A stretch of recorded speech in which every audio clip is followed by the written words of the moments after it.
রাধে রাধে। ওম নমো ভগবতে বাসুদেবায়।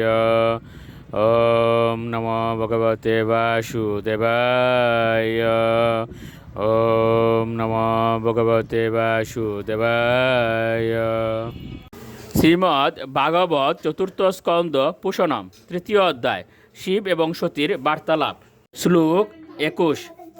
পাপৈচ্যমানেন হৃদা তুরেন্দ্রিয় সমৃদ্ধি বিয় পুরুষ বুদ্ধি সাক্ষিণাম অকল্প এষাম অধিরুরুম অঞ্জসা পরম পদম দৃষ্টি ইয়তা সুরাহরিম। অনুবাদ: যারা অহংকারের দ্বারা পরিচালিত হওয়ার ফলে সর্বদা মন এবং ইন্দ্রিয়ের দ্বারা সন্তপ্ত হয়, তারা কখনো আত্মতত্ত্বজ্ঞ ব্যক্তিদের ঐশ্বর্য সহ্য করতে পারে না। আত্ম উপলব্ধি স্তরে উন্নীত হতে অক্ষম হয়ে তারা সেই সমস্ত ব্যক্তিদের প্রতি ঈর্ষাপরায়ণ হয়, ঠিক যেমন অসুরেরা পরমেশ্বর ভগবানকে ঈর্ষা করে। শ্লোক 22। প্রত্যুদ্গম প্রশ্রয়নাভিবাদনম বিধীয়তে সাধুমিত সুমধ্যমে প্রাজ্ঞয় পরস্मै পুরুষায় চেতসা গুহাশয়াবৈব ন দেহমানিনে।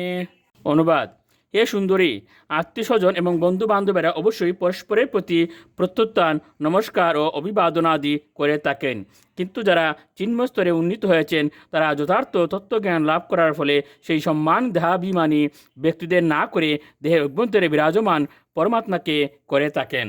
শ্লোক 23। সত্যম বিশুদ্ধম বসুদেব শব্দিতম ইয়দীয়তে তত্র পুমানপাবৃত সত্যে চ তস্মিন ভগবান বাসুদেব ই অদক্ষজ মে নমসা বিধীয়তে। অনুবাদ: আমি সর্বদা শুদ্ধ কৃষ্ণ ভাবনায় ভগবান বাসুদেবকে আমার প্রণতি নিবেদন করি। কৃষ্ণ চেতনাই হচ্ছে শুদ্ধ চেতনা, যাতে বাসুদেব নামে অভিহিত পরমেশ্বর ভগবান আবরণশূন্য হয়ে প্রকাশিত হন। শ্লোক 24। তত্তে নিরীক্ষণ পিতাপি দেহকৃত দক্ষ মম দীট তদনুব্রতাশ্চ ইয়ে ইয়ো বিশ্ব শ্রীগ যজ্ঞ গতম বরুমা মনাগসম দুর্বচসা অকুরত্তির।